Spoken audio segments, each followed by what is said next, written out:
습니다. 여러분, 어떻게 살면 한 인생 잘 살았다 할 수 있을까요? 어떻게 사는 것이 우리의 인생을 잘 사는 인생일까요? 간단합니다. 예수님처럼 살면 됩니다. 더도 말고 덜도 말고 예수님이 살아가신 것을 본받아 예수님처럼 살아가면, 그러면 가장 잘 사는 인생이지요. 그러면 예수님은 어떠하게 살아가셨을까요? 그것을 오늘 본문에서 가장 집약적으로 예수님은 이렇게 살아가셨다라고 오늘 본문인 마태복음 9장 35절로 38절은 가장 집약적으로 말씀하고 있어요. 먼저 35절 같이 읽어봅니다. 시작. 예수께서 모든 도시와 마을에 두루 다니사 그들의 회당에서 가르치시며 천국 복음을 전파하시며 모든 병과 모든 약한 것을 고치시니라. 여러분, 오늘 우리도 이렇게 살면 돼요. 이렇게 살면 한 인생 잘 사는 거예요. 먼저 오늘 35절 상반절에서 예수께서 모든 도시와 마을에 두루 다니사, 예수님은 큰 성이든 작은 마을이든 모든 도성에 두루 다니셨다고 말해요. 가만히 앉아있지 않았어요. 두루 다니셨어요. 사도행전 10장 38절 들고 봅니다. 하나님이 나사렛 예수에게 성령과 능력을 기름 붓듯 하셨으며 그가 두루 다니시며 선한 일을 행하시고 마귀에 눌린 모든 사람을 고치셨으니 이는 하나님이 함께 하셨습니다. 두루 다니신 예수님처럼 우리도 두루 다니셔야 되는 거예요. 두루 머물러 있지 않고 중단하지 않고 두루 다니시는 거예요. 예수님이 어떻게 두루 다니셨어요? 다 걸어 다니셨어요. 예수님께서 말을 타거나 마차를 타거나 가마를 탄 적이 없어요. 공생의 마지막 주간에 새끼 나귀 한 번 타고 올라간 것, 그것도 스가랴 말씀을 성취하기 위해서 그런 것이지, 예수께서 가라사대 말에서 내리시니 이런 표현이 없어요. 예수님은 다 걸어서 다니셨고, 그래서 두루두루 다니면서 사역을 했다라는 거예요. 예수님처럼 명성이 있으면 굳이 두루 다니지 않아도 사람들이 구름대처럼 몰려올 수 있잖아요. 사람이 어디 대단한 능력 나타난다 그러면 사람이 뭐 앉을 자리가 없이 모이지 않아요. 근데 예수님의 사역을 보면 사람들이 예수님이 있는 곳으로 모여왔을 때 예수님이 사역을 한 게 아니에요. 그렇게 되면 베드로 같은 사람이 줄을 서시오 해서 일일이 줄을 세워놓고 한 명 한 명씩 이렇게 사역을 하면 되는데, 그렇지 않고 예수님은 일일이 도시와 마을을 찾아다니면서 그렇게 사역을 하셨던 걸 봅니다. 역사 가운데 4대 성인들 가운데 어느 누구도 예수님처럼 이렇게 다니면서 하신 적이 없어요. 그저 자기가 어떤 것을 깨달으면 거기에 사람들이 몰려오고 그 깨달은 것을 이렇게 가르쳐주고 그런 것이었지, 일일이 큰 도시와 작은 마을을 찾아다니면서 그렇게 자기의 주장을 펴거나 그러지 않았다 이 말이죠. 그런데 예수님은 두루 다니셨다. 여러분, 오늘 우리 그리스도인이 어떤 삶을 살아야 되느냐, 예수님처럼 오늘 우리가 두루 다녀야 돼요. 아멘. 방향 없이 다니는 게 아니에요. 뒤에 더 구체적 목적이 나옵니다만, 일단 우리는 뭐 해야 되느냐, 안주하거나 머물러 있거나 여기가 좋사오니 하고 그렇게 있으면 안 된다. 끊임없이 사역을 향해 두루 다니는 인생이 되어야 돼요. 바로 예수님을 닮아 가장 그렇게 산 사람이 사도 바울이에요. 사도 바울은 사도행전에만 나타나온 그의 여정을 조사해 보면 약 3만 2천 킬로를 움직여요. 사도행전에 나타나온 거예요. 그러니까 1차 선교 여행 동안에 약 2,000km 거리를 움직였고, 2차 선교 여행 때는 약 10,000km, 3차 전도회 때는 약 15,000km, 그리고 로마로 압송돼 갈 때는 5,000km, 합치면 32,000km를 사도행전에만 그렇게 움직인 거예요. 32,000km. KTX 타고 어디 뭘 이렇게 차 타고 움직이는 게 아니에요. 지난 토요일 어제 순천에서 저보고 어디 와서 말씀을 전해달라고 이렇게 연락이 왔어요. 그때 제가 바로 답을 안 했어요. 너무 머니까 순천이. 그래서 핑계거리 없을까. 그렇게 그날 일정이 딱이 잡히면 안 가도 되는데, 왜냐면 가봐야 그냥 그 거리가 너무 머니까. 그래서 핑계거리 찾아보니까 일정이 없어서 거짓말 할 수는 없죠. 제가 예전에 처음 교회 개척하고 그때 제가 하나님 앞에 늘 따진 게 뭐였냐면, 왜 젊은 목사 불러놓고 일 안 시키고 가만둡니까? 이제 한참 사역하고 막 뻗어나갈 때 교회가 부흥하는 거 막 보고 이러다가는 정말 그 큰 역사들이 일어나겠다고 막 그 시점에 하나님이 개척하게 해가지고 저 지하의 작은 곳에 개척하게 뚝 떨어뜨려 놓고는 교인도 오지 않고 사람도 없고 답답해가지고 내 항의한 게 지금부터 17년, 18년 전에 내 하나님 앞에 안경에 새벽기도 나와서 젊은 목사 불러놓고 지금 뭐 하세요? 지금도 젊지만 그때는 더 젊었잖아요. 20년 정도 가까이 되니까 젊은 목사 불러놓고 하나님 뭐 한참 잘 사역하고 있었는데, 그때 제가 하도 그 따져가지고 그때부터 하나님이 어디서 누가 오라 그러면 거절할 수가 없어요. 왜 그 생각이 나? 야, 젊은 목사 불러놓고 니 뭐 하냐고 따지던데 지금 부르는데 왜 안 가냐? 그렇기 때문에 어디든 오라고 말씀 잘하면 저는 뭐 다 교통비만 주죠. 그래도 다 가서 이렇게 사역을 하는데, 그래도 너무 머니까 어디 핑계가 없나? 일정이 있으면 핑계가 되잖아요. 그런데 그것도 다 KTX 타고 간다고. 기껏 해봐야 3시간밖에 안 걸린다고, KTX 타봐야. 그런데 이 바울은 그 사도행전에만 나타난 거리가 32,000km예요. 그러면 사도행전만 그러냐? 갈라디아서에 보면은 그가 아라비아를 방문했다는 내용이 나오고, 고린도 후서에도 고린도를 3차례 방문한 내용이 나오고 등등, 그가 여러 차례 사도행전 외에도 있어요. 그래서 연세대 신학과에 있는 유상현 교수는 사도 바울이 복음을 전하기 위해서 이동한 거리가 약 16만 킬로에 해당된다는 거예요. 여러분, 16만 킬로를 바울이 사역을 하러 다녔어요. 16만 킬로가 얼마나 뭐냐? 서울서 부산 거리가 약 400킬로입니다. 400킬로 몇 번 갔다는 거예요? 400번을 간 거야. KTX 타고. 아니, 걸어서 말 타고 간 게 아니라고.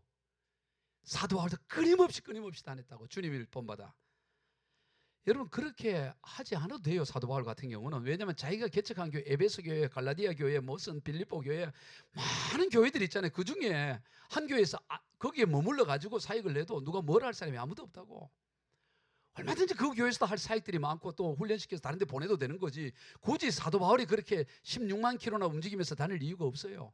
고린도 교회에서 사역을 해도 되고, 로마서 교회, 로마 교회가 어디든 그냥 자리 하나 잡고 일을 해도 누구와 말할 수 없는. 그런데도 불구하고 바울은 끊임없이 달려가는 인생, 끊임없이 두루 다니는 인생을 살아갔다 이 말이에요. 오늘 우리 인생이 그래야 될 줄로 믿으시길 바랍니다. 생명호흡 다한 날까지, 우리가 이 땅이 다한 날까지, 내가 걸을 수 있는 그날까지 우리의 사명과 사역을 위해 달려가는 인생이 되어야 되네. 그래서 사도행전 20장 24절 시작. 내가 달려갈 길과 주 예수께 받은 사명 곧 하나님의 은혜의 복음을 증거하는 일을 마치려 하면은 나의 생명조차 조금도 귀한 것으로 여기지 아니하노라. 바울은 달려간다는 거예요. 여러분도 신나서 달려가기를 바랍니다. 달려가는 거야. 자녀에게도 달려가고 이웃에게도 달려가고 복음 들고 달려가는 거야. 끊임없이 달려가는 거야. 멈추면 넘어져요. 아무리 잘 달려도요, 멈추는 순간 넘어져요. 마치 자전거 같습니다. 여러분, 자전거 아무리 빠르게 달리더라도 멈춰보세요. 멈추면 몇 초 못 있다가 다 넘어지는 거예요. 그래서 우리는 끊임없이 달려가야 돼. 한번 따라 봅시다. 멈추면 넘어진다. 아멘. 멈추면 넘어. 지금 한국 교회가 어느 순간에 멈춰버렸어요. 교회도 아주 화려하게 짓고 다 모두게 갖추다 보니까 이제는 야성을 잃어버리고 멈추어버리는, 이 멈춤의 단계가 그건 30년 이상 지금 멈춰가고 있어요. 우리 여기서 안주하면 안 됩니다. 다시 일어나서 민족 복음화가 이루어질 때까지, 우리 주님 오실 때까지 다시 야성을 갖고 달려가야 됩니다. 아멘. 오늘 이 시대는 사실 이게 멈추고 안주하기 너무 좋은 시대야. 아담 이후로 이렇게 좋은 시대가 없어요. 야, 여러분, 오늘 이 시대에 태어났다는 게 이게 얼마나 참 복인지 몰라요. 야, 아담 이후로 이렇게 여름에 여러분 얼음을 먹는다는 게 200년 전 상상도 못할 일입니다. 한 여름에 누가 얼음을 먹습니까? 여러분, 뭐 죽어도 아이스 아메리카노, 아이스 아메리카노가 여름에 어디 있어요? 아이스가 어디 있어요? 다 왕이나 저 빙고에 넣어갖고 왕이나 먹고 그 귀족이나 정승 판사나 먹지, 누가 서민이 여름에 얼음을 먹어요? 그래서 동쪽에 빙고 동빙고, 서쪽에 있으면 서빙고 그랬잖아요. 그런데 우리는 집집마다 빙고가 있어. 집집마다 동빙고인 사람, 서빙고. 냉장고가 동쪽에 있으면 동빙고, 서쪽에 있으면 서빙고라. 지금 그런 시대에 살아가는 거야. 이야, 이 놀라운 시대에 살아가잖아요. 그 정도뿐입니까? 요즘 특별히 주 5일 자면서 지금 출애굽이 아니라 출서울, 이 시대야, 시대. 금요일 되면 그냥 다 지방자치다 보니까 어느 지방에 가든 다 이렇게 둘레길 만들어 놓고, 다 여가 시절 어디나 다 잘 만들어 놓고, 특히 가을, 요즘 보면은 이 꽃 축제가 인제 용대리 꽃 축제 뭐 이러면서 꽃 축제가 그렇게 많아. 코스모스 뭐 별게 꽃이, 국화. 나도 가고 싶을 정도로 그래. 이 사당역에서요, 이 단풍질 때 보면 차가 어디까지 오냐, 그 예술의 전당 부근까지 그냥 그 고속버스, 관광버스가 쭉 대개 있다고. 그 다 얼마나 이 시대가 참 안주하고 좋은 시대인지 몰라요. 더군다나 국내가 이제 만족이 안 되니까 연휴가 되면 다 외국 가고 비행기가 동인하고. 여러분 이런 시대에 우리가 살아가요. 여러분 이런 시대 때 우리는 안주하면 안 되는 거예요. 예. 안주는 믿지 않는 사람이 술 먹을 때는 하는 거지 우리는 절대로 안주하면 안 돼. 아멘. 절대로 안주하면 안 되고 우리는 끊임없이 달려가고 일어나서 달려가고. 아멘. 예. 왜 그러냐? 우리는 아직 해야 될 일이 있기 때문에. 여러분 연금이라는 게 있잖아요. 연금은 뭐예요? 연금은 기간 만료가 다 돼서 그걸 타야 그게 제대로 되는 거예요. 오늘 저와 여러분 다 연금이 있어요. 연금 만든 사람이 한 사람도 없어요. 다 연금이 들었어요. 최고 수익률의 연금. 그게 뭐냐? 천국연금이야. 우리는 전부 천국연금을 다 들고 있는 거예요. 천국연금. 천국연금 만료가 언제냐? 숨 떨어지는 날 만료가 되는 거야. 숨 떨어지기 전에 연금 깨갖고 찾으면 그 바보가 없어. 여러분 연금요, 여러분 이 땅에서도 연금은 생명 다 할 때까지 하잖아요. 근데 천국 연금은 뭐냐? 몇십 년, 몇백 년 타먹는 게 아니고 영원히 타먹어, 영원히. 그러니까 우리가 이 천금 연료 이거 망될 때까지 적금을 계속 부어야 돼. 할렐루야. 이게 우리의 인생이라고. 끝까지 달려가는 우리의 인생인 거예요. 어디를 가야 됩니까? 내가 원하는 곳만이 아니라 원치 않는 곳. 요나에게는 니느웨 같은 곳. 다 끝까지 우리의 발끝이 닿는 것까지 어디든지 우리가 두루두루 다녀야 된다. 특별히 오늘 이 시대는 선교를 완성시킬 선교 완성의 시대세요. 여러분 저와 여러분은 어떤 시대인지를 깨달아야 돼요. 지금 이 시대는 선교 완성의 시대. 따라 봅시다. 이 시대는 선교 완성의 시대입니다. 여러분 이 시대는 선교가 완성될 시대에 우리가 살아가요. 자, 마태복음 24장 14절 시작. 이 천국 복음이 모든 민족에 증언되기 위하여 온 세상에 전파되리니 그제야 끝이 오리라. 여러분 이건 절대 예언입니다. 우리 주님이 얘기한 거예요. 마태복음 24장은 이 종말장이잖아요. 마지막 때가 어떠냐? 뭐 이런 기근, 전쟁, 전염병, 별일들이 난다. 그렇게 끝이 아니야. 진짜 끝은 뭔지 아냐? 14절이에요. 이 천국 복음이 땅 끝까지 증거되면 그때 끝 온다. 주님이 분명하게 말씀을 하셨어요. 근데 지금 이 복음이 어디까지 증거되느냐? 거의 다 증거됐어요. 몇 년 전에 통계를 제가 봤는데요. 성경 번역 선교단체인 GBT라는 선교단체에서 5일마다 한 종족씩 언어가 번역된대요. 5일에 한 종족을. 근데 지금은 그게 몇 년 전이고 GPT라든가 이런 이 AI 기술이 발달해서 내가 볼 때는 하루에 한 종족씩도 번역이 돼요. 그 당시만 해도 2038년도 되면 성경이 다 번역된다 그랬는데 지금 제가 그 이전에 이미 성경 번역, 이제 곧 성경 번역 더 할 언어가 없습니다. 곧 공식 발표가 날 거예요. 더 이상 성경을 그 민족으로 번역할 민족이 이제 없어. 언어가 없어. 이 말은 뭔 말입니까? 성경이 번역된다는 것은 다 복음이 그 지역으로 들어갔다는 거 아니겠어요? 여러분 달리기를 할 때 계주 경기 하잖아요. 우리 그 예전에 운동회 할 때 보면 계주 할 때 보면 계주 경기 재밌잖아요. 계주가 예를 들어 5명이나 7명 중에 제일 잘 달리는 선수가 언제 뛰어요? 예, 잘 알죠. 제일 마지막 선수가 제일 잘 뛰는 선수가 마지막이야. 그때 막 역전하면 짜릿하잖아요. 막 응원하고. 오늘 저와 여러분은 이 마지막 주자라는 사실을 알게 돼요. 오늘 이 대한민국은 이 선교 완성의 마지막 주자로 달리고 있다고. 그러니 이게 얼마나 굉장한 일입니까? 오늘 우리가 이 마지막 주자로서 가장 잘 달리는 거, 여기서 우리가 멈추면 안 돼. 마지막 주자로 이 바톤을 잡은 사람이 멈추면 어떻게 했어? 제일 빨리 달려야 돼. 제일 열심히 달려야 돼. 완성될 때까지. 이제 마지막 이제 피니시 라인이 이제 거의 다 끝나가고 있는데 생명 다해 달려야 된다고. 뭐를 가지고? 천국 복음을 가지고. 오늘 마태복음 9장 35절 달리고 봅니다. 시작. 예수께서 모든 도시와 마을에 두루 다니사 그들의 회당에서 가르치며 천국 복음을 전파하시며 모든 병과 모든 약한 것을 고치시니라. 우리가 전하는 건 뭐예요? 달리는 계주, 우리가 갖고 있는 바톤, 이게 뭡니까? 뭐를 갖고 달리는 겁니까? 천국 복음 가지고 달린다고. 사회 복음이 아니에요. 오늘 저와 여러분이 가지고 달리는 이 복음은 천국 복음이다. 천국 복음. 여러분 이 천국 복음이 얼마나 굉장한지를 우리가 알아야 되는 것입니다. 그런데 오늘 우리는 이 원색적인 이 천국 복음에 대한 이 그에 대한 가치가 점점 약해져요. 그냥 교회가 이 순전한 이 천국 복음, 이 영광스러운 이 천국 복음보다는 사회 복음, 좀 더 사회에서 뭔가 이렇게 그럴듯하게 하는 사회 복음화 되어져 버린 거예요. 그래서 예수를 믿어도 어떻게 믿어야 되냐? 세련되게 믿어야 된다. 이렇게 생각하는 거예요. 여러분 유럽이 그래서 망한 겁니다. 예배당도 세련돼 가지고 고상하게 거의 뭐 이렇게 찬양도 거의 오케스트라, 여러분 큰 교회 가보세요. 거의 오케스트라 수준이에요. 설교도 요즘 현대인들 길게 안 들으니까 30분 안에 20분 안에 거기에 비추면 여러분한테 죄송해요. 저는 제일 짧아도 40분이야. 길면 50분, 60분씩 막 설교를 해. 그래도 지겹지는 않잖아, 그죠? 언제 끝나버렸어 이러잖아. 한 두세 사람 빼고는. 야, 언제 끝나버렸지? 이렇게 해서. 그러니까 뭐 20, 30분, 한 25분 그래야 된다는 거야. 그래, 1시간 안에 다 끝내버려야 된다는 거야. 1시간 안에. 유럽이 그러다 문 닫는 거야. 세련 쫓아가다가 오케스트라 음악 듣다가. 여러분, 속이 허전한 거야. 그래 보면 귀는 즐거웠지만 속은 허전해. 미국의 상원 채플 목사였던 리처드 헬벌슨이 이런 말을 했어요. 교회가 즉 복음이 그리스도로 가서는 그리스로 가서는 철학이 되었고, 로마로 가서는 제도가 되었고, 그리고 미국으로 건너가서는 기업이 되어버렸다. 여러분, 이 교회가 그리스는 그냥 철학적인 차원으로 바뀌어져 버린 거야. 로마 시대 제도화 되어버린 거야. 미국 기업이 되어버렸어. 그런데 다른 사람 뭐 더 붙였어요? 한국에 와서는 대기업이 되어버렸다 이러는 거예요.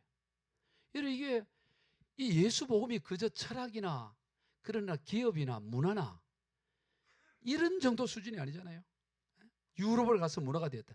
이 문화 이런 정도의 복음이 아니라고. 복음이 여러분 그렇게 시시한 게 아니에요. 아무리 이렇게 철학이든 제도든 문화든 기업이든 이런 거는 다 무너져. 시간 지나면 뭐 멋있는 것 같고 화려한 것 같지만 다 무너져 내려버리는 거예요.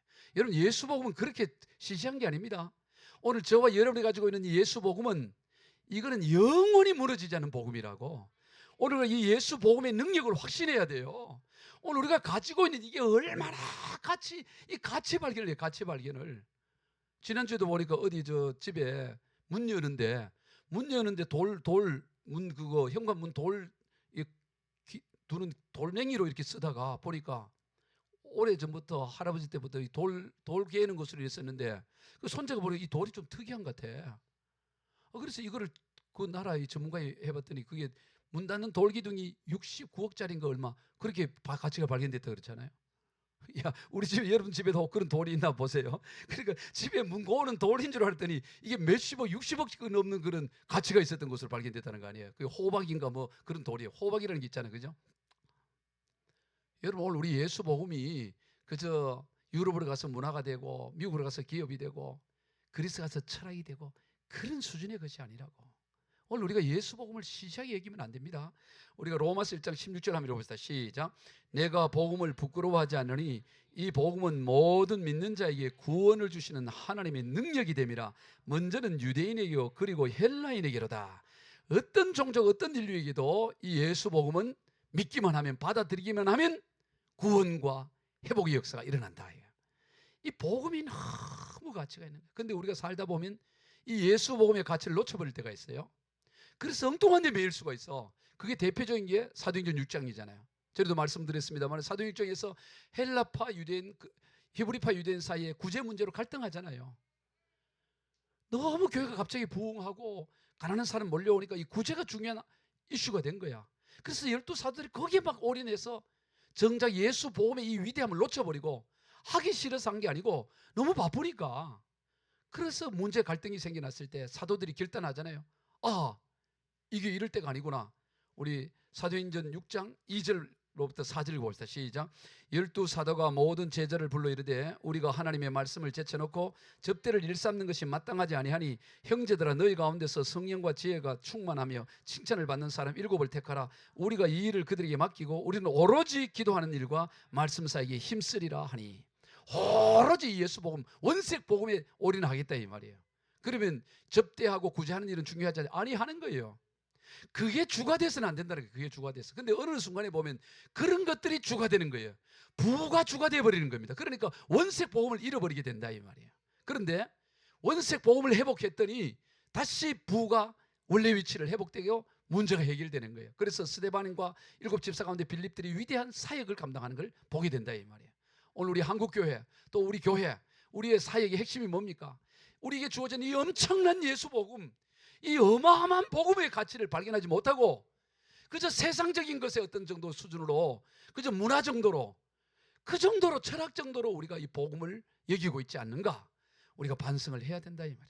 여러분, 예수 복음은 이건 엄청난 거예요. 늘 말씀을 드리지만 여러분, 우리가 믿는 하나님은 창조주 하나님, 창조주 하나님이신 예수님께서 이 땅에 육신을 입었고 이 땅에 우리를 구원하기 위해 십자가에 죽으셨어요.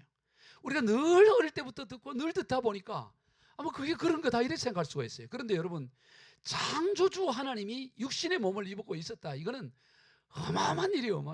이건 너무 소설로도 이번에 한강 씨가 노벨 문학상 나오죠. 이게 굉장히 참 쾌거잖아요. 그것도 보면 다 그럴 만한 소설이구나. 그럴 만해. 나도 잘하면 이 정도는 쓰겠네. 그럴 수 있는 거야. 사실은 보면 어느 거나 보면 다 인간사에 일어난 일이라고. 그런데 예수님이 창조주 하나님이 육신의 몸을 입고 있다. 이건 어떤 소설가도 상상조차 쓸 수 없는 소재라고. 창조주 하나님이 어떻게 육신의 몸을 입고 인간이 되어 십자가에 죽을 수 있어요? 여러분, 창조주가 하나님이 말씀으로 천지를, 간단하니까 너무 간단한 것 같지요? 인류가 지금까지 얼마나 과학이 발달하고 천문학이 발달하고 별게 발달해도 세포 하나 못 만든다고. 세포 하나 못 만들어. 머리털 하나 못 만들고 있다고. 다 하나님이 만들어 놓은 거 갖고 조합하고 이리저리 뜯어서 붙여서 변형하고 그런 거지. 인간이 아무것도 없는 것에서 세포 하나를 못 만들어낸다고. 세포 하나. 여기에서 생물 강의를 좀 해야 돼요. 여러분, 전에 우리 몸에 세포가 몇 개 있다 그랬죠? 보통 한 60조, 좀 뚱뚱한 사람 100조. 원래 세포 크기는 다 똑같아요. 세포 수가 많으면 큰 거예요. 60조 세포 안에, 세포 하나 안에 DNA, 유전 정보를 담고 있는 DNA 길이가 몇 미터? 이거 시험에 자주 나오는 건데, 이 세포 하나 속에 있는 DNA 길이, 이 DNA가 이게 지금 정보를 담고 있잖아. 이게 뭐 고슬머리니 뭐 다 정보가 있잖아요. DNA 정보. 그 길이가 몇 미터라 그랬지? 아니, 한 개당. 한 개당은 2m. 세포 하나에 대해 2m야. 근데 이게 60조가 있어. 그러면 몇 미터야? 120조 미터야. 120조 미터는 뭐냐? 120조 미터는 1200km야. 1200억 킬로야. 1200억 킬로가 1200조 미터야. 이해되죠? 그럼 지구는 한 바퀴가 몇 킬로냐? 4만 킬로야. 그러면 60조 세포를 연결해서 1200억 킬로면 지구를 몇 번 감을 수 있을 것 같아요? 1200억 나누기 4만을 하면 돼. 그럼 몇 번 감을 수 있어? 여러분 몸에 있는 세포를 이제 날씬한 우리 예를 들어 어느 엄마 같으면 날씬하잖아. 그 어느 엄마에 있는 세포를 다 DNA를 다 연결하며 60조가 있다고 치고 지구를 감으면 몇 번 감을 수 있을 것 같아요? 3만 번? 에? 예, 답을 얘기해 줄게. 300만 번을 감을 수 있어. 지구를 300만 번을 감을 수 있다고. 사람 한 속에 있는 DNA 길이를 연결하며. 근데 세포 하나를 못 만드는 거야. 그런데 보통 60조지만 100조인 사람, 좀 뚱뚱한 100조. 이 사람은 몇 번? 500만 번을 감을 수 있어요. 500만 번. 예, 목사님 같으면 한 400~500만 번 감을 수 있을 것 같아요. 이게 엄청나다고. 근데 세포 하나가 이 정보 저장력이 얼마냐? 1000권짜리 페이지 백과사전 1000권을 넣을 수 있어. 세포 하나에. 세포 하나에 저장할 수 있는 정보량이 1000권으로 된 책 1000페이지로 된 책 1000권을 넣어. 그러면 한 사람 60조 갖고 있다 그러면 지금 아담 이후로 지금까지 한 동영상 말한 걸 다 찍어갖고 집어넣어도 공간이 남아. 사람 한 사람 안에는 DNA를 넣어도. 한 사람 안에 세포 안에 지구상에 있는 영상을 다 집어넣어도 아담 이후로 강감창 장군이 한 말, 이순신 장군이 한 말 다 집어넣어도 공간이 남는다고. 이걸 하나님이 창조하신 거야. 그분이 육신의 몸을 입고 십자가에 죽으셨다고요. 그래, 이게 얼마나 굉장한 일이야. 사실 이게 상상을 초월한 일이야. 여러분, 이런 식으로 뭐 우주의 크기, 지구의 크기 하면 이건 뭐 말로 다 할 수 없어. 그 복음이 오늘 저와 여러분에게 있는 거야. 그러니 이 복음을 가지고 있으니 이 복음이 감당하지 못할 게 뭐가 있냐고. 다 감당한 주인 줄로 믿으시길 바랍니다. 얼마든지. 오늘 우리는 이 예수 복음, 이 엄청난 복음을 가지고 우리가 달려가야 되는 거야. 그저 마음 좀 편하게 예수 믿으면 뭐 그런 정도 마음 위안 없고 그런 정도 수준이 아니에요. 예수 믿으면 어떤 인생도 완전한 변화를 가져올 수 있다. 새로운 역사가 일어날 수 있다. 이게 엄청난 복음이다. 내가 갖고 있는 복음이. 이걸 믿고 이 능력을 누려야 된다 이 말이에요. 그리고 예수님이 하신 사역이에요. 그 다음 뭘 하셨냐? 모든 약한 것과 모든 병을 고치는 사역을 합니다. 우리 30절 다시 한번 읽어봅시다. 시작. 예수께서 모든 도시와 마을에 두루다니사 그들의 회당에서 가르치시며 천국 복음을 전파하시며 모든 병과 모든 약한 것을 고치시니라. 여기에서 방점은 어디냐? 모든에 있어요. 모든. 예수님은 모든 약한 것, 모든 병, 뭐든지 다 고치고 치유했다 이거예요. 이게 얼마나 놀라운 거예요.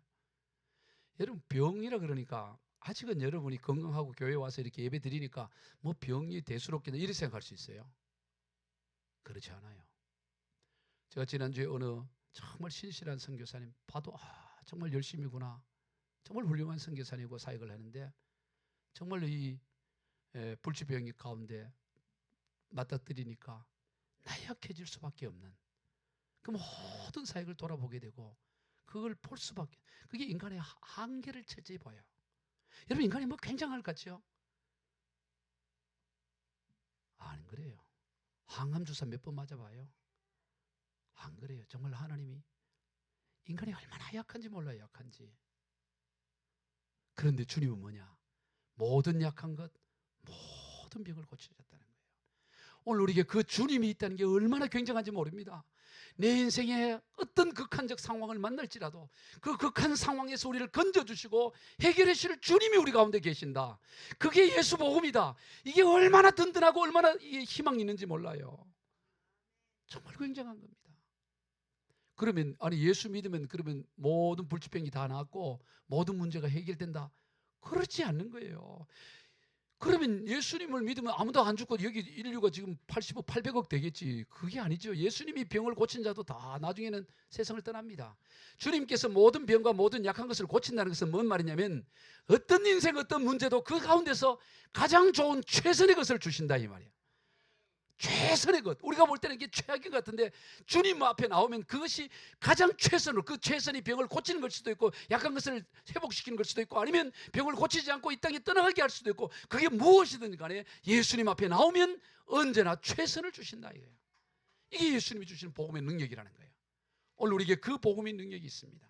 그러니 우리가 이 복음을 가지고 힘있게 나가는 거예요. 여러분 주변에, 직장 가운데 주변에 보면 많은 이들이 수고와 무거운 짐 가운데 힘들어하고 있습니다. 그런데 여러분에게는 이 어마어마한 능력이 여러분에게 있는데 이걸 나누어주지 않고 있다고. 이것만 나눠주면 그 인생이 바뀌어지는데, 우리 잘 아는 마태복음 11장 28절 시작.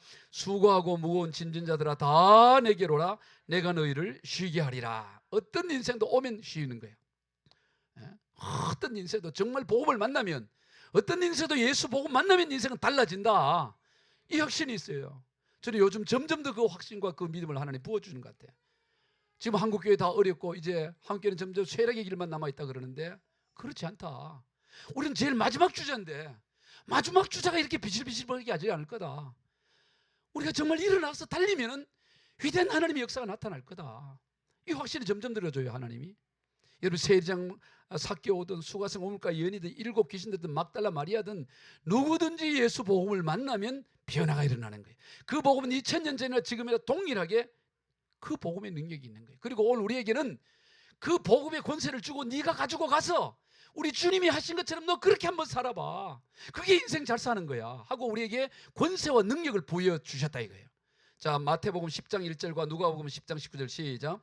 예수께서 그의 12 제자를 부르사 더러운 귀신을 쫓아내며 모든 병과 모든 약한 것을 고치는 권능을 주시니라. 내가 너희에게 뱀과 정갈을 밟으며 원수의 모든 능력을 제어할 권능을 주었으니 너희를 해칠 자가 결코 없으리라. 오늘 저와 여러분의 권능이 있는 줄로 믿으시기 바랍니다. 우리는 모든 뱀과 정갈을 밟고요, 모든 원수의 능력을 제거하고 더러운 귀신 쫓아내고 이걸 이겨낼 권능을 주는 거야. 여러분 이게 사람이요 너무 가만히 있으면 재미없잖아요. 근데 인생에 이런저런 문제가 생기면 그거 해결하면서 돌파하는 재미가 있어요. 예? 그렇다고 일부러 문제가 일어나기를 바라면 안 되겠지만 문제 바라면 그걸로 갖고 우리가 돌파해 가는 거야. 요즘 목사님도 오늘도 아침에 버스를 타고 내려오면서 이런저런 고민들이 있는 게 있죠. 문제들이 있죠. 그걸 향해서 예수의 이름으로 선포하는 거야. 이 근심을 가져오는 것, 더러운 것아 성령의 불에 태워져, 성령의 불에 태워서 제가 될지어다. 신나잖아요. 예수 피에 뿌려서 다 녹아져 버려. 그래서 신나는 거예요. 그 힘이 난다고. 힘이 문제를 돌파하면서 그 능력이 나타나는 거 아니겠어요? 왜 문제 앞에서 절절매고 두렵고 오늘 우리에게 모든 뱀과 정갈을 밟고 모든 원수를 제거하고 이 귀신을 쫓아내는 모든 권능을 우리에게 다 줬는데 아니, 뭐 문제 앞에서 벌벌벌벌 떨고 이러면 어떨까? 뭐 그렇게 살아갑니까? 선포하고 돌파하고 나가는 거지. 아싸 하면서 가는 거야. 아멘. 우리 승리할 수 있습니다. 그래서 하나님은 우리에게 이 마지막 이 선교 완성의 시대를 주면서 명령을 합니다. 마가복음 16장 15절 시작. 또 이르시되 너희는 온 천하에 다니며 만민에게 복음을 전파하라. 믿고 세례를 받는 사람은 구원을 얻을 것이요 믿지 않는 사람은 정죄를 받으리라. 온 천하 다니며 야 너의 활동 무대로 온 천하다 이거야. 예? 우리가 동네에 있더라도 꿈은 온 천하가 내 활동 무대야. 온 천하 하나님 다니면서 오늘 발끝 대는 데가 온 천하 아니겠어요? 다 하나님 내게 준 곳이라고. 너희 마음대로 다니라. 그리고 복음 전해라. 네가 복음을 전할 수 있도록 내가 무기는 제공해 줄게. 그 다음 절에 나오는 거예요. 너 복음 전하면 믿고 구원받는 사람 있고 거부하는 사람 정죄받는데 네가 그들이 믿을 수 있도록 내가 능력을 부어줄게. 그러면서 그 다음 절인 17절 이하 시작. 믿는 자들에게는 이런 표적이 따르리니 곧 그들이 내 이름으로 귀신을 쫓아내며 새 방언을 말하며 뱀을 집어올리며 무슨 독을 마실지라도 해를 받지 아니하며 병든 사람에게 손을 얹은 즉 나으리라 하시니라. 여러분에게 이런 능력이 나타나기를 축복합니다. 예전엔요 시골에서 할매들이 애들이 배 아프다 그러면 할매 손 약손하고 배를 주물러주면 애 배가 났어. 그게 놀라운 원리가 있는 거예요. 할매들이 배가 아프면 배를 만져주면 배가 낫다고. 그 사랑하는 마음으로 자녀를 사랑하는 마음으로 만질 때 치유가 되는 역사가 났다고. 옛날에 하나님을 믿지 않는 예수를 믿지 않는 할매도 손자 배 아플 때 치료할 능력이 있었는데 오늘 저와 여러분은 얼마나 놀라운 권세가 있어요. 왜 자녀들 아프다 그러면은 펜잘 머리 아프다 펜잘 먹어라 소화 안 된다 배아지 먹어라 왜 그런 얘기부터 해.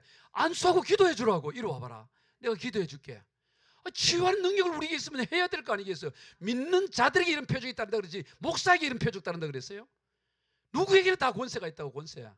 예? 누가 문제가 있어 너 그 문제 갖고 기도하자. 아빠가 기도해 줄게 할아버지가 기도해 줄게 하고 믿음의 선언을 하고 그래도 안 나면 펜잘 먹으라 이렇게 할 수는 있지만 그냥 기도도 안 하고 그냥 펜잘로만 갖고 두통 온다고 펜잘만 할 거예요. 예, 오늘 우리에게 권세를 활용하시기를 축복합니다. 믿는 자들이 이런 표적이 있다. 예수 믿으면 표적이 나타나야 될 거 아니겠어요. 능력이 나타나고 그래서 천하의 복음을 전하고 권능을 나타내고 신나잖아요. 신나. 예? 제가 요즘 유치장 선교가 기대돼요. 내가 그 우리 선교회장 보고 그 문제 있는 형제는 꼭 내한테 연결해라. 그 형제가 우리 선교회장이 창설 안에 가서 하나하나 만나줘. 다 만나주니까 아주 뭐 날뛰던 형제들도 유치인들도 그 집사님이 가서 다 위로해주면 그런데도 안 되는 형제들이 있어. 걔들은 내한테 맡겨라. 그래 내가 가서 그 변호사 접견실에서 한 3, 40분 만나서 대화를 하면 7, 80%가 울어. 100% 예수 영접을 해. 100%. 99%도 아니야. 다 목사가 다 들어주고 성경적으로 풀어주면 100% 영접을 해. 근데 얼마 전에 거기 깨질 뻔해서 영접을 안 하겠다는 거야. 나는 100% 영접하는 곳인데 여기는. 울지는 않는 건 되지만 영접 안 하면 안 돼. 이 깨져버리잖아. 그럼 내가 간증을 뭐 할 거래. 그래서 내가 심각하게 받아들였어. 이 안 받들어. 메시지를 잘 듣더니 영접을 안 하겠대. 왜 안 하려 그러니까 나 같은 죄인이 어떻게 영접하면 이러더라. 그래서 영접하는 거야. 죄인이기 때문에 영접하는. 그렇지 100%안 깨졌어요. 나는 거기에 뭐 조직폭력이든 마약범, 살인범이든 뭐 별 누구든 상관없어. 여러분 이 예수 복음은 어떤 인생에게도 확실한 증거와 능력으로 변화시킬 수 있는 복음이 예수 복음이에요. 오늘 우리에게 이 예수 복음이 있는데 이걸 쓰지를 않는 거야. 칼인데 안 쓰다 보니까 칼이 녹이가고 뺄라니까 안 빼지는 거예요. 칼집에 이 녹이 들어가지고. 칼을 쓰려면 자주 뺐다 넣었다 자주 뺐다. 이게 뭐 하다 못해 이게 무라도 자르고 이거 무라도 자르면서 이게 계속 칼질을 해야지. 이거 항상 이렇게 녹 들어가고 칼을 빼려니까 빼지질 않네. 그거 어떻게 되겠어? 여러분 써서 무라도 자르기를 바래요. 여러분 주변에 누가 어디 아픈 사람 있냐? 그럼 손잡고 기도해. 내가 믿는 자 이 표정이 내 기도. 아프게 하는 건 나가. 간단하잖아. 배 아파 배 아프게 하는 건 나가. 치료돼. 그런 증거가 나타나잖아요. 증거가. 오늘 우리가 그 능력이 있다 이 말이에요. 능력이. 그 다음 되고 안 되고는 뭐 어쩔 수 없는 거지. 하나님 영역인데. 그렇잖아요. 지난번에 우리 얘기했잖아요. 이 수능 만점 맞은 형제. 그래서 우리나라 최고의 의대외과 올해 졸업하는 형제. 그런데 사귀던 자매를 칼로 해서 살해하고 자기도 뛰어내리려고 했던 그 형제. 뭐 정신이 있어요 없지? 3, 40분 다 대화하고 예수 복음을 전하고 하나님이 너에게 선물을 준다. 뭘 믿어야 될 거 아니야. 하나님 이 느낌이 와야 이 사람 이 친구가 믿을 거 아니야. 이 친구는 잠시도 이 약을 안 먹으면 견디지 못해. 불안해서. 그러니까 사회 이슈가 되고 사건이 됐으니까 죽으려고 했더니 정신이 있겠어? 20대 자청년이. 내가 뭐라 그랬냐면, 형제 봐라, 이제 약 먹지 마, 수면제 먹지 마, 안 먹어도 돼. 하나님이 편한 잠을 줄 거다. 안수기도를 해줬어요. 오늘 밤에 하나님 너에게 증거를 나타내 줄 거다. 예수 영접했으니까. 선포를 했다고. 어떻게 됐을 것 같아요? 푹 잤을까요? 아니면 자지 못했을까요? 몰라요. 왜냐하면 다음날 얘가 검찰로 송치돼 버려서. 그래서 확인을 할 수가 없어. 근데 중요한 건 뭐냐? 나는 잤다 안 잤다가 중요한 게 아니고 믿음의 선언을 하는 거예요. 하나님이 재워주든 뭐든 하시겠지. 근데 옛날에는 선언조차도 못 했다니까. 선언조차도. 여러분, 오늘 우리가 믿음의 선언을 하면 하나님 역사하신 줄로 믿으시기 바라요. 우리는 순종하면 하나님 역사하신다 그러잖아. 우리가 믿음의 순종을 하면 하나님 역사하신다고. 무라도 잘라야 된다고. 무라도 자르다 보면 오면 검객이 되는 거지. 그러지 않으면 그냥 안 되는 거야. 그러니까 여러분, 우리가 이거 있는 이것을 활용해야 되는 거야. 그러기 위해서 뭐냐? 대가 지불을 해야 돼. 대가. 여러분, 오늘 우리가 이 사역을 할 때 대가 지불을 하지 않고 그냥 편안하게 그렇게 되질 않아요. 대가 지불을 해야 돼요. 순회 선교단의 김용희 선교사님이라고 있어요. 아주 한국을 대표하는 유명한 선교사. 아주 가슴이 불덩거리잖아. 예? 그 가정의 이야기를 들어보면 기구한 가정, 기구한. 술집 그 집에서 태어나서 그냥 아주 기구한 인생이야. 말 그대로 예수를 절대로 믿을 수 없는 구조 속에서 자란 이 김용희 선교사가 그 주님을 만나고 선교사 됐는데 그 자녀가 5명이야. 5명 자녀들 전부 다 선교사를 만들어놨어. 5명 선교사. 그런데 이 5명 선교사 중에 하나가 저 아프리카 가장 오지인 기니비사우라는 곳에 살아요. 기니비사우 들어봤어? 선교사는 기니비사우 알아? 모르지. 그 아프리카 기니비사우라는 나라가 있는지도 몰라 우리는. 아프리카의 저 구석에 기니비사우라는 곳에서 이 아들이 선교를 하는데 가봤더니 수도, 물, 전기 이게 아무것도 안 나오는 거야. 말 그대로 너무 엉망인 거야. 그래 격려를 하지만 이제 그 며칠 지내다가 이제 돌아올 날이 되는 저녁 밤인데 잠이 오질 않는 거야. 이 아들을 여기에 두고 떠난다는 게 이게 잠이 오질 않는 거야. 너무 괴로운 거예요. 그래서 그 김용희 선교사가 종이에 쪽지에 글 하나를 남겨주고 와요. 나중에 김용희 선교가 생일을 맞이해가지고 5 선교사들이 환갑을 다 모여온 거야. 모였더니 이 아들이 기니비사우에서 있던 아들이 아버지가 넘겨준 그 쪽지를 읽어주는 거야. 여러분, 아버지 김용희 선교사가 뭐라고 남겼느냐? 사랑하는 아들아, 우리 땅끝에서 죽어 하늘 복판에서 만나자. 이런 복판이라는 것은 한가운데를 말하는 거야. 사투리예요. 우리가 땅끝에서 죽는다. 땅끝에서 죽지만 하늘 복판에서 만나자. 한가운데서 만나자. 이야, 감동이잖아요. 그걸 이 아들이 꺼내놓고 뭐라 그러냐? 아버지, 저는 이 말씀을 제 가슴판에 새겼습니다. 아버지, 훌륭한 믿음의 선배가 되어주셔서 감사합니다. 그래서 저는 다음 사역지를 땅끝이라는 러시아 체첸으로 결정해. 체첸이 초토화될 때야. 선교사 체첸에 못 마르고 다 빠져나올 때 이 김용희 선교사 아들은 체첸으로 들어가는 거야. 그거 땅끝이니까. 러시아 체첸 전쟁이 일어났잖아요. 여러분, 대가야 대가. 어? 대가가 지불. 여러분, 대가 지불이 없이 이루어지는 건 없어요. 오늘 우리가 두루 다니고 천국 복음, 이 위대한 복음을 전하다가 그런다고 다 박수 받는 게 아니지. 대가 지불이 있는 거야. 그리고 그 무리를 오늘 본문에 보세요. 36절 예수님이 보는 겁니다. 시작. 무리를 보시고 불쌍히 여기시니 이는 그들이 목자 없는 양과 같이 고생하며 기진함이라. 보니까 불쌍한 거예요. 예수님이. 그 어떤 사람이든 간에 목자 없는 양. 여러분, 세상에서 가장 불쌍한 게 뭐예요? 부모 잃은 자녀 아니겠어요? 부모 없는 자녀. 그 서름은 말로 다 할 수 없잖아요. 예수님은 목자 없는 양과 같은 심정으로 보는 거예요. 그러니 불쌍한 거예요. 불쌍해. 오늘 우리는 세상 사람들을 어떻게 봐야 되느냐? 불쌍한 눈으로 봐야 돼. 아이고, 저 사람이 목자 없어서 저래 살아간다. 불쌍하게, 불쌍히 여겨야 된다고. 목자 없는 양들이니까 불쌍한 거 아니겠어요? 다윗이 그랬어요. 다윗이 사울을 보면서 이를 갈질 않았습니다. 왜냐하면 목자신 하나님께서 그를 떠나버리고 났을 때 목자에는 양으로 본 거야. 그 다윗이 사울을 불쌍히 여긴 거예요. 불쌍히. 우리 생각에 사울을 보면서 이를 갈수 내가 뭔 잘못을 했다고 이러냐 이럴 수 있는데 다윗은 그러지 않았어요. 사울은 목자 없는 양으로 얘기했던 거예요. 왜? 자기는 목자가 있는 양이었어. 그래서 다윗은 시편 21편에서 여호와는 나의 목자시니 내게 부족함이 없다. 내 잔이 넘친다. 목자니까 지금 상황은 굉장히 어려운데도 목자 계시니까 부족함이 부모 계시니까. 그런데 다윗은 사울은 왕이었지만 목자가 없으니까 불쌍히 여겨지는 거예요. 그래서 나중에 사울이 죽고 났을 때 다윗이 어떻게 합니까? 쾌거를 부른 게 아니고 슬픈 애가를 지어서 부르는 거예요. 슬픈 노래를 지어 불렀다는 거예요. 오늘 우리가 이 긍휼히 여길 수 있는 마음, 바울도 마찬가지입니다. 사도행전 26장에서 그를 재판하는 그들을 향해 불쌍히 여겼어요. 저들이 왜 나를 이렇게 억울하게 하냐? 목자가 없다고 해서 불쌍히 여겼다.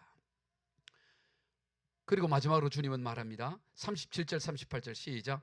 이에 제자들에게 이르시되 추수할 것은 많되 일꾼이 적으니 그러므로 추수하는 주인에게 청하여 추수할 일꾼들을 보내주소서 하라 하시니라. 추수할 일꾼을 구하라는 게 추수할 일꾼. 이 추수할 일꾼이 어디 있습니까? 지금 여기밖에 일꾼이 없어. 근데 어디서 추수할 일꾼이 있어요? 지금 너희들이 전하는 이 사람들, 지금 아직 복음을 모르는 이들이 나중에 추수할 일꾼이 된다 이거죠.